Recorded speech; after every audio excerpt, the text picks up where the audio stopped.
This is a Law&Crime Network presentation. This podcast explores themes of violence and death and contains harsh language. Please listen with care. On a January night in 2022, a powerful nor'easter was blowing into the town of Canton, Massachusetts. But come morning, the fierce blizzard paled in comparison to the headline that would soon take the world by storm. She struck him with her motor vehicle. She had been under the influence and she left him there. Local woman Karen Reed had been implicated in the mysterious death of her boyfriend, Boston police officer John O'Keefe. The apparent murder weapon? Her SUV. But this isn't your typical hit and run. The motive basically appears to be jealousy combined with drinking. Theory is that she had 9 drinks that night and that she was heavily intoxicated. There's some evidence to support it, but there's also a whole bunch of evidence to counter it. It was alleged that after an innocent night out for drinks with friends, Karen and John got into a lover's quarrel en route to the next location, a house party hosted by another Boston police officer, Brian Albert. What happens next depends on who you ask.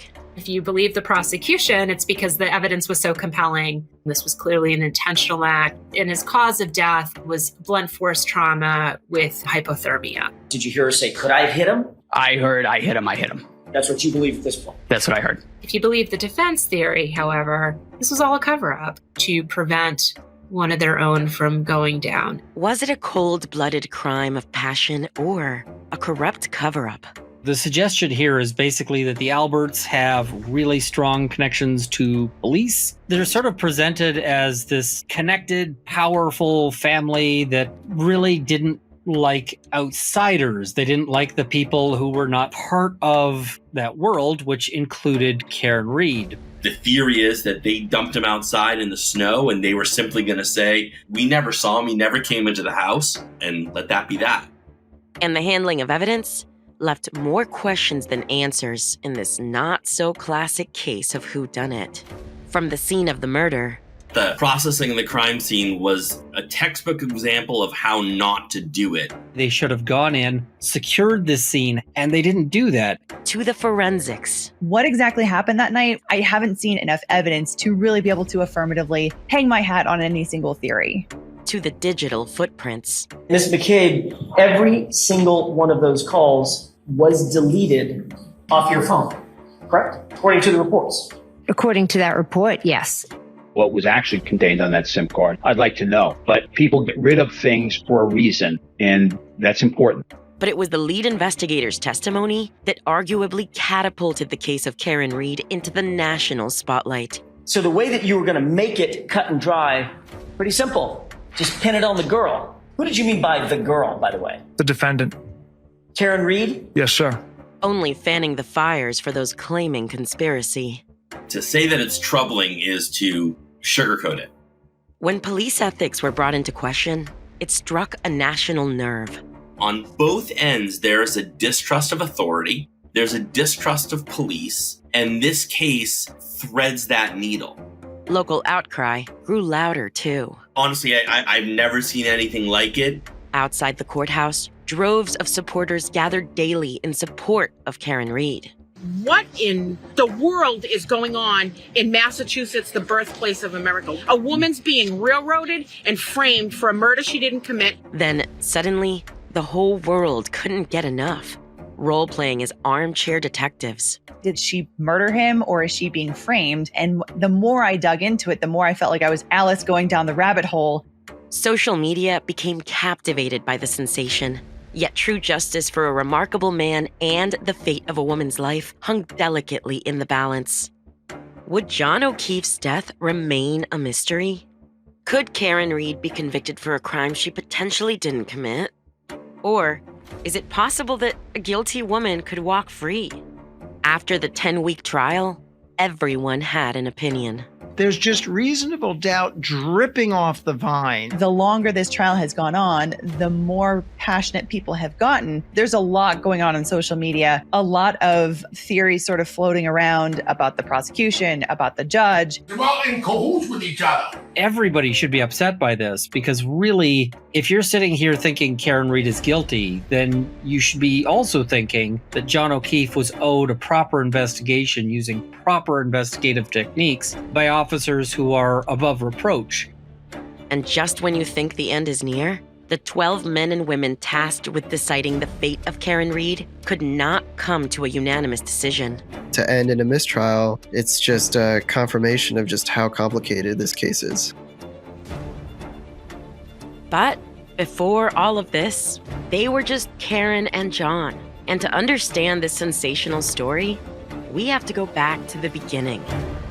From Law and Crime, I'm Paula Barros, and this is Karen.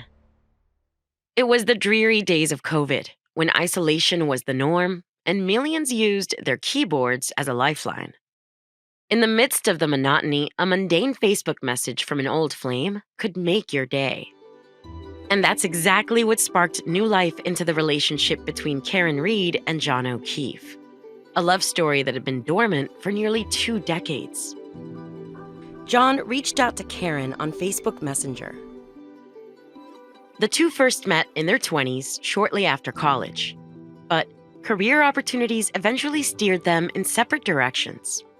And by the time they reconnected in 2020, they were settled squarely in adulthood and looking for love.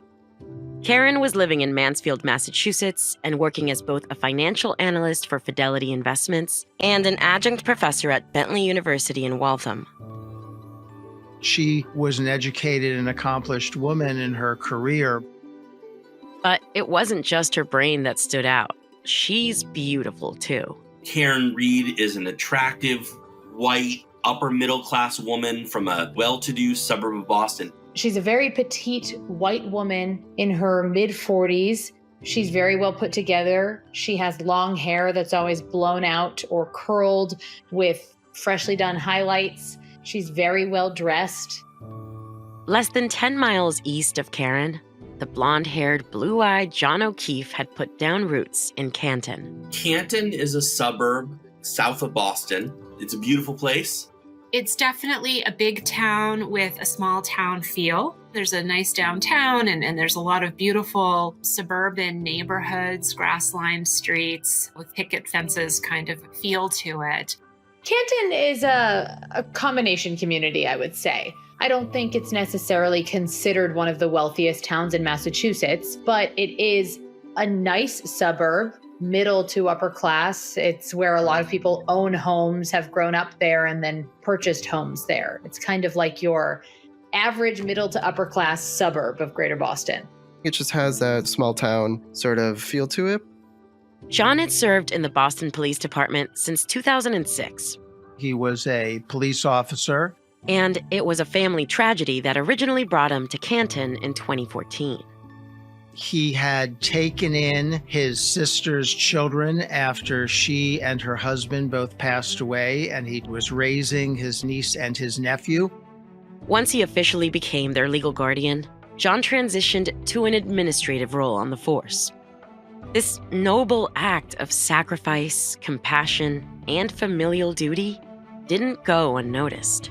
John was well liked by everybody in the community, but also he was a single police officer who had taken in his niece and nephew. He was an eligible bachelor. Which was something I understand attracted Karen Reed to him.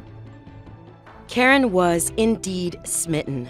In an interview with ABC's Nightline in 2023, Karen referred to John as the patron saint of Canton and said you'd be hard-pressed to find anyone who didn't like him. Not long after the blast from the past Facebook message, the two became an item.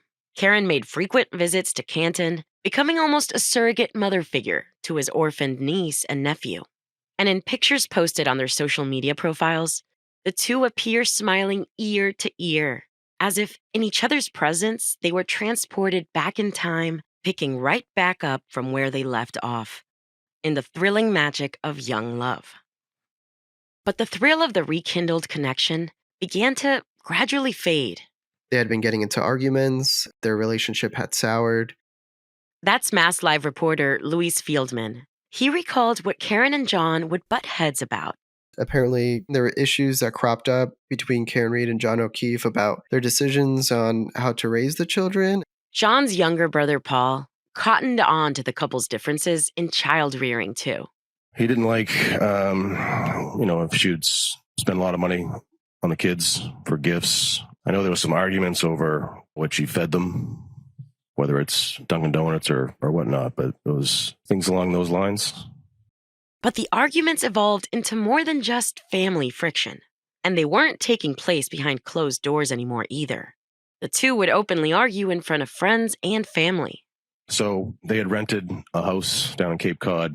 Say that was summer of 2021. I brought my two daughters down for a couple nights, and I witnessed one intense fight between the two of them. It was a verbal argument. Alcohol had been involved. I recall her complaining that he wasn't nice to her, or, something to that effect. It might sound like your typical lover's quarrel, but Paul said he ultimately had to intervene. I was kind of the referee in that entire situation. The public nature of their discord didn't end in Cape Cod Bay. For New Year's going into 2022, John and Karen took a trip to Aruba with a group of more than 30 of their friends and family members. For many of them, this had become sort of a yearly tradition. And this was Karen's first time joining. It kept getting referred to as the Aruba incident where, there was some drinking involved, and apparently Karen Reed was convinced that she saw John O'Keefe kiss somebody that they had gone on this trip with. That somebody is Marietta Sullivan. By the time of the Aruba trip, Marietta and her sister Laura had a close friendship with John. In fact, John was the godfather to Laura's son, and that's how they both affectionately refer to him, Godfather or Johnny. He was similar to a big brother to me. He was somebody who was there for my sister during her darkest times, so I really respected him for that. He was a big brother and a family friend. On New Year's Eve 2021, Marietta went to dinner with various members of the Aruba vacation clan. She returned to the hotel, saw her mother to her room on the 4th floor, then took the elevator down to the lobby to join her friends for drinks at the poolside bar. So when the elevator opens up, the first person I saw was the attendant standing behind the desk. I didn't see anybody else in the lobby with me until I stepped out. When I stepped out, I looked to my left and I saw Johnny coming in through the first set of outside doors. They were almost ships in the night. But as John was entering the lobby from the bar, the two caught a glimpse of one another. So he sort of stumbled in. I came out of the elevator and my initial response to him was, "Whoa, you okay?" I actually said, "Whoa, Godfather, are you okay?" But yeah, he was stumbling into the lobby. To Marietta, John was visibly intoxicated as they shared a brief exchange. I pulled back. He was glassy-eyed, looking above me. We never made eye contact. He was looking above me. It looked like he was looking for someone. I asked him, "Where are you going?" assuming that he would be coming to the pool bar to meet us. He kept looking around and he indicated that he was going that way and pointed toward a bank of rooms to our right. And I said, "Well, you should go that way." And I stepped back and I guided him toward the area that he was going. So I pointed in that direction. He walked off. I continued out to the pool bar. Then suddenly, Marietta was interrupted by a loud outburst in the distance. I heard very loudly his name screamed across the lobby, very angrily, and it made me stop in my tracks. Intrigued and concerned, she pivoted, heading back to the lobby. So I turned around to go back in. As I'm going back in, I hear someone yell, "Who the fuck was that?" And as I come around the corner, I see Mr. O'Keefe walking toward a woman. This was her first introduction to Karen Reed.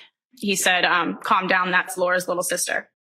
Before Aruba, Marietta had yet to meet Karen, but her sister Laura had. Given it was only their first day on the trip and their large group was still trickling in from travel throughout the day, it makes sense that the two had yet to cross paths. This was my first interaction with her. I had never been fully introduced to her at all. That was until Marietta put herself in the middle of Karen and John in the lobby. When I came back around the corner after Mr. O'Keefe said, "Calm down, that's Laura's little sister," I said, "Hi, nice to meet you." Despite Marietta's attempts to de-escalate the tension, their interaction took a hostile turn fast. That's when Miss Reed's head snapped up and she very loudly told me to go fuck myself across the lobby. And I said, yeah, fuck you too, and walked away. As she saw herself out, Marietta made a few more observations of Karen's behavior. She was just very loud. She was waving her hands. Johnny was trying to calm her down. I went out to the pool bar, so I didn't see much after that. But the drama didn't end there in the lobby that night.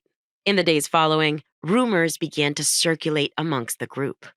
On a poolside cabana in Aruba, Marietta's sister Laura confronted her about what she'd been hearing. So my sister pulled me aside from everybody and asked if the night that I got into the altercation with Miss Reed in the lobby, if I was making out with Mr. O'Keefe. Marietta was flabbergasted and immediately nipped the gossip in the bud. I absolutely was not. He was family. He was my older brother. For all intents and purposes, it just never would have happened between us. After the altercation, things just weren't the same. John pulled away from Marietta and her family. Marietta said the strain in their relationship was obvious and out of character. As far as I knew Johnny, that wasn't normal. He would always come up to us, up to our family, try to be around my nephew, his godchild. He was always the life of the party and wanted to be around his family and his friends. The Aruba trip may have come to an end, but the discord between Karen and John followed them back to the suburbs of Massachusetts. She had accused him of cheating on her, and that apparently this Aruba incident kind of continued on for the weeks that followed. John O'Keefe and even the person who was accused of kissing him said that that never happened. But that contention continued running through the relationship. It's now January 2022. The new year always promises fresh starts and resolutions. Karen and John were still together despite the distrust and jealousy Karen exhibited on their vacation. She often stayed the night at John's, continuing to help out with his adopted niece and nephew. New England sees some fairly frigid winters, and on the night of January 28th, John and Karen decide to cure their cabin fever by meeting up with a couple friends in downtown Canton. And this particular night was especially blustery. In fact, Massachusetts resident attorney Will Corman and reporter Christina Rex remember to this day just how bad the winter weather was that evening. It was during a terrible snowstorm. It was actually the last bad snowstorm we had here in Massachusetts. I remember that snowstorm. I specifically remember that I couldn't work that day, and it was on a weekend, and it was an all-hands-on-deck situation. Locals were prepping for what's known on the east coast of North America as a nor'easter, a storm that blows from the northeast accompanied by heavy rain and snow. But it didn't stop Karen and John from making a break for it. At nearly 11 p.m., the two showed up to the Waterfall Bar and Grill, a cozy neighborhood spot with a brick exterior and red and white signage resting above black and white striped awnings. They joined John's friend, Brian Albert, whose family ties in Canton are strong, to say the least. So it's not unusual for there to be multiple families or multiple generations of families in Canton. Albert is now a retired Boston police officer. His brother, Kevin Albert, is a police officer with the Canton Police. And they have a brother, Chris Albert, who is now on the Canton Select Board.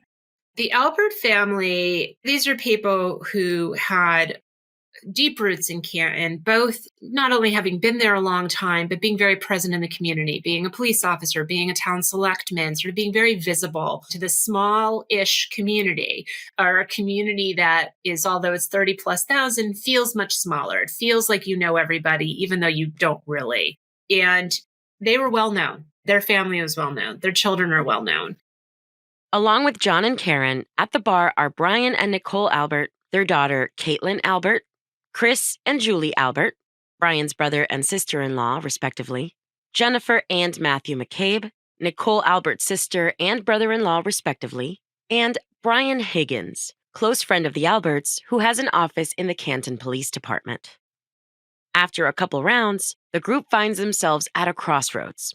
It's last call at the Waterfall Bar and Grill. But they aren't ready to call it a night just yet. Brian Albert and his wife Nicole invite everyone back to their place for an impromptu house party at 34 Fairview Road, less than 2 miles south of the bar. Here's Christina Rex again. Their son, Brian Jr., and a couple of his girlfriends were there celebrating his birthday that night. Brian Higgins, an ATF agent who happened to live in Canton, who was good friends with Brian Albert, was at the house that night. And then, of course, there's Jen and Matt McCabe. Jen and Matt McCabe are also from Canton, and they knew John O'Keefe through their children, through being parents in town pretty much. But also, Jen McCabe is sisters with Nicole Albert, the homeowner. And so everybody at that home, except for John O'Keefe, Brian Higgins, and Brian Jr.'s friends, everybody at that home was related. This was like a group of Canton parents, for lack of a better term. And John O'Keefe seemed to know these people once he had taken his niece and nephew in and became their full-time guardian and really took on that dad role for them. That was how he started to meet these people. And it seems like they were certainly friendly with him and had been out drinking before, but maybe not best friends with him. And it was John's friendships with the Canton crew that were allegedly called into question on his and Karen's drive over to the Alberts. Karen wasn't feeling comfortable rolling up to a house full of people she barely knew. She wanted to make sure they were welcome there, since she didn't hear the invite extended to either of them at the waterfall. While John was on the phone with Jennifer McCabe getting directions to the Alberts, Karen decided she'd drop off John at Nicole and Brian's, then return to John O'Keefe's home to stay the night. Karen told ABC's Nightline that she pulled to the foot of the driveway, dropped John off, and as he approached the side door, she looked down at her phone. She never actually saw him go into the house. Karen pulls out of the driveway and heads home as planned. But that's just Karen's side of the story. What happened next that evening, in the driveway of the Alberts' home as the storm unit rolled in, is the subject of much debate. John O'Keefe and Karen Reed had gone out drinking with some friends in Canton. After they had gone drinking, she goes to drop him off at a house party in Canton, and John O'Keefe never made it inside. That Karen Reed actually backed up her car, struck John O'Keefe knowingly and with intent, and left him injured with severe injuries on the front lawn. Karen Reed drove her boyfriend to the Alberts house in Canton, Massachusetts, where he got out of the car and either they were having an argument due to alcohol or she was negligent and she hit him with the car and that caused injuries to him, and then she drove away. The Commonwealth of Massachusetts claims that she got drunk with him earlier in the night, dropped him off at 34 Fairview Road, but then before he went inside, that she backed up into him, hit him. They claim that it was some sort of a jealous rage in that they were about to break up. My understanding is that she realized the next morning that he never came home. She started panicking, reaching out to friends, and then drove back to the scene, and the body was recovered at the scene. And the government is claiming that because of her intoxication, she negligently killed this individual by hitting him with her car. And he died from injuries, but also from hypothermia. And that the next day, she calls up on two friends and that they find him unresponsive on the front lawn. So how did John O'Keefe really end up on the Alberts' front lawn? And how did a hit and run turn into a conspiracy theory-laden national news story? The problem is that you don't necessarily get a clear motive. There's somebody who was at the waterfall who had this sort of relationship that it's kind of hard to categorize with Karen Reed. His name is Brian Higgins. There was some alleged flirtatious text messages between Karen Reed and some folks who live in the house. I do know that there was some rumors of bad blood between the folks who were in the house and Karen Reed's boyfriend. It wasn't this cut and dry crime scene where police showed up and taped it off with crime scene tape and immediately started collecting evidence and also immediately knew what happened and immediately suspected it was a homicide. At first, when officers responded, none of that was true. That whole damn thing should have been locked down. They go in and they thoroughly examine that area. Every bit of it is a crime scene, period.